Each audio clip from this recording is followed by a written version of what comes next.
في وشوش المصريين حكايات، وفي عيونهم دفى ومحبة وسلام، بين إيديهم إتقان وفي ابتسامتهم راحة وونس، ملامحهم مراية لتراث بلد عريق، وفي بساطتهم تلقائية تخليك تحس إنك وسط أهلك مهما بعدت المسافات. هنا الأصالة، هنا البراءة، هنا السكينة، هنا المزاج، هنا الهوية، وهنا الطفولة.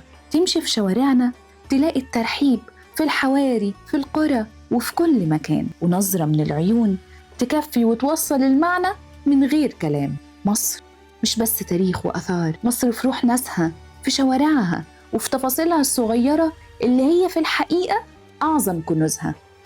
في ضحكة صافية، في هدوء الروح، في سحر التراث، في طيبة الجد، في لحظة شروق أو غروب تدفيك، وفي لحظة انطلاق تفتح لك باب أمل جديد. من عيون مصرية تعالوا بلدنا، هنا الحكاية لسه عايشة.